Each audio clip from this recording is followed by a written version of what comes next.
Imagine being a Muslim woman and suffering from something. You don't know what's going on. You're seeing things, you're hearing things. You know that you're not practicing Islam properly, or at least that's what you're told. That your problems are coming from the fact that you're not religious enough. You do your 2 calls every night and you read Ayatul Kursi to be protected from shaitan, but you have this nagging feeling that maybe shaitan has a hold over you. And in fact, things get worse. You start seeing things. You start hearing things. Everywhere you look, you see a face following you. Hey, up here. Yeah, up here. Hello.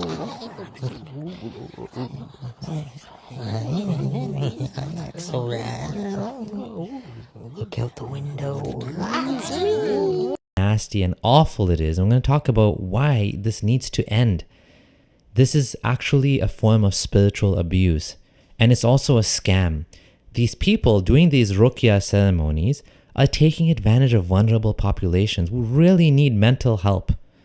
These people are going under the guise of being spiritual healers, and they do these awful things mainly to women and children, but sometimes to men too, to try to get rid of the devil. Of course, it doesn't help. It never does. They give away their money willingly to these people. And guess what? They don't get better, obviously, right? Let's take a look. Let's see this awful video. Be prepared. I'm going to talk about just why this needs to end and how we need to expose these people as being scam artists.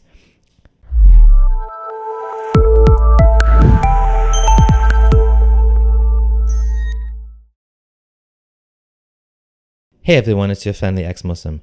Sometimes you might wonder, do I ever get tired of talking about Islam? And the fact is that I see stuff like this and I'm like, this is exactly why, this is one of the reasons why we need to keep talking about this.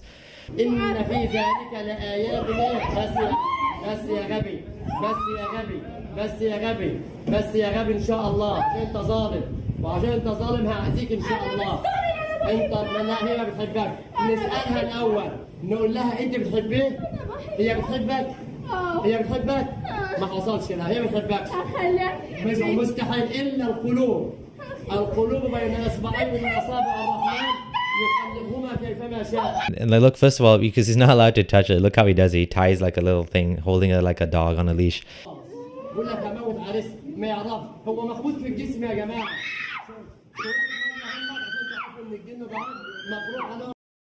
The screaming going on now is the shaitan inside her, apparently. Clearly, there's something deeper going on here. There's a bigger problem. There's something that needs to be dealt with, mental health issues. And pouring water on her head while she screams about the devil, this is not going to help. And I know this is not unique to Islam. I know that this happens in other religions. This is not only a Muslim thing. I've seen just as weird, exorcism rituals done by Christians, right? And I've seen them. They're just as horrifying and ridiculous.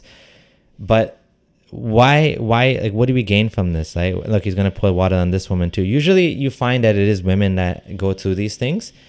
And so it's like awful nonsense. This is why religion is basically fundamentally flawed as a process for solving problems. It doesn't solve anything. Like, look at this. Oh my God, he's hitting her, pretending to hit her. This is truly like horrifying to watch. This is truly not going to help anything. Do you really think these women go home and then come back and feel better after going through this experience? No, of course not. This is what Islam gives you. So what's wrong with Ruqyah? Well, first of all, there's a physical harm of being tied up, sometimes beaten. Sometimes these people are hit with like physical things or burned or hot oil is used or something like that. This, first of all, is humiliating, mentally degrading. It doesn't help. The psychological harm that comes from going through these experiences doesn't actually treat any of the symptoms, and it actually makes the people feel much worse. I'm pretty sure she's not going home feeling happy about this whole experience. It also blames the victim, makes them feel like they're the ones that are responsible for this. You know, she's going to think I wasn't reading enough Quran. I wasn't working towards my deen enough. Maybe my hijab. Maybe some of them don't wear hijab and they feel ashamed about this, and the kind of projecting this and saying that's the shayateen or the devil. On top of that, if they're deluded and they're hallucinating, this is going to reinforce the delusions and make it even worse. It's going to amplify. This is also a form of exploitation. These women are paying money to this guy to be beaten on the head and to do all these things, and he's actually making money off this, right? These people are actually suffering, and instead of getting treatment, what's happening is they're actually getting worse. They're going to the hallucinations are going to be reinforced by this manner. If there's a psychological underlying issue such as schizophrenia, they're going to be neglecting this issue by going and doing this. The underlying symptoms are not going to be treated properly. If we got rid of this stupid Ruqyah, which doesn't exist in the 21st century, then maybe she'd go to an actual doctor. Maybe she'd get medications, antipsychotic medications, assuming she's seeing things. Maybe she's not seeing things. Maybe she just has anxiety or stress. Interestingly, it's usually vulnerable populations, women and children, that are going through this. Most of the Ruqyah videos I've seen, even though I've seen some on men, most of the time it's women. It's usually women. You are going to be socially isolated if people think you're possessed, right? Imagine your family telling you you're possessed, you have a demon, right? And there's something wrong with you. How would that make you feel?